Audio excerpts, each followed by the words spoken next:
Welcome back to another brand new videos. আজকের এই ভিডিওতে আমি আপনাদেরকে দেখাবো কীভাবে প্রফেশনালি থাম্বনেল মেক করতে হয়। ঠিক আছে, সো সর্বপ্রথম আপনাদেরকে যা করতে হবে গুগলে চলে যেতে হবে। সো গুগলে যাওয়ার পরে এখানে আপনাদেরকে সার্চ করতে হবে হচ্ছে থাম্বনেল ব্যাকগ্রাউন্ড। ওকে, সো গাইজ এখানে আমি থাম্বনেল ব্যাকগ্রাউন্ড সার্চ করে দিচ্ছি।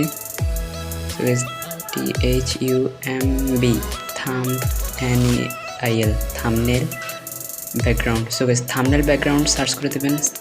সার্চ করার পর এখানে আপনারা অনেকগুলো থাম্বনেল পেয়ে যাবেন। এখান থেকে আপনারা আপনার পছন্দ মতো একটি থাম্বনেল চয়েস করে নেবেন এবং সেটিকে ডাউনলোড করে নেবেন।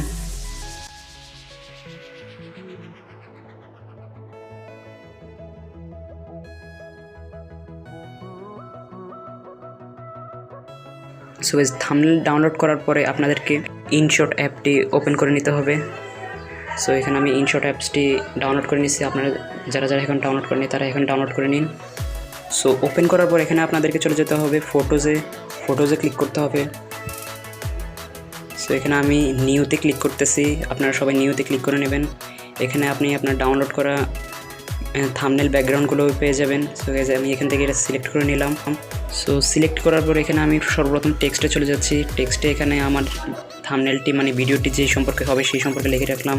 ধরুন আমি এখানে লিখতেছি হচ্ছে সাবস্ক্রাইব প্লিজ।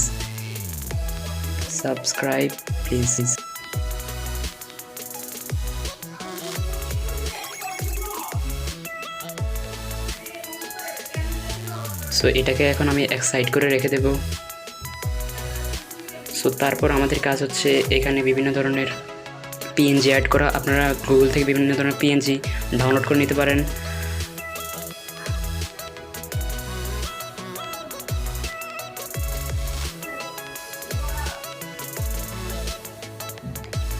সো এখান থেকে এখন আমি PAP-তে ক্লিক করব। PAP-তে ক্লিক করার পর এখানে আমার গ্যালারি চলে আসবে। গ্যালারি থেকে আমি আবার ইউটিউবের PNG থেকে আমি আমার একটা লোগো সিলেক্ট করে এখান থেকে সিলেক্ট করে নিলাম। আপনার পছন্দের মতো একটি লোগো বানিয়ে নেবেন এবং এখান থেকে সিলেক্ট করে নেবেন। আমি এটিকে একটি সাইড করে রেখে দিতেছি যেন এটিকে দেখতে সুন্দর দেখা যায় এবং আমি আরও PNG অ্যাড করতে পারি।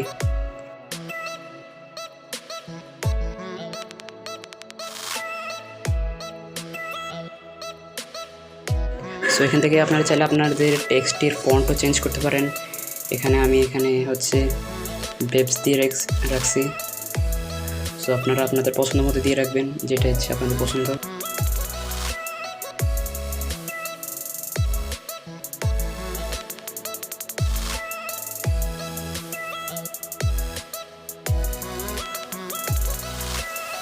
সো এখান থেকে আপনি কালারও চেঞ্জ করতে পারবেন। এখানে কালার অপশনে গেলে বিভিন্ন ধরনের কালার আছে, আপনি আপনার পছন্দ মতো একটি কালার সিলেক্ট করে নেবেন। সো আমি এটিকে সিলেক্ট করে নিলাম।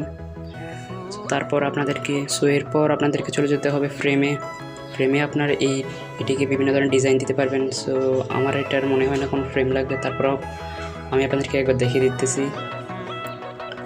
সো তারপর আপনাদেরকে যা করতে হবে এখানে আপনাদেরকে স্টিকার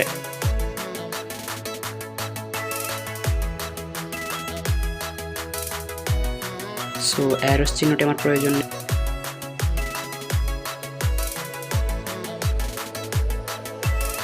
সো এখানে আরও অনেক ধরনের স্টিকার রয়েছে আপনাদের।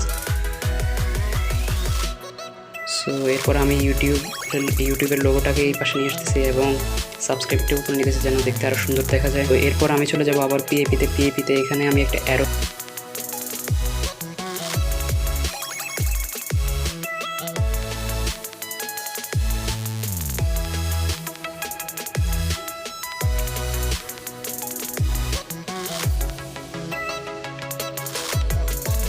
সো এখান থেকে এখন আমি ইফেক্টে ক্লিক করব। ইফেক্টে এখানে আপনি অনেক ধরনের ইফেক্ট পেয়ে যাবেন। সো আমি এখান থেকে যে কোনো একটা ইফেক্ট এখান থেকে আমি টিভি অথবা যে কোনো আপনার পছন্দ মতো যে কোনো ইফেক্ট পেয়ে যাবেন।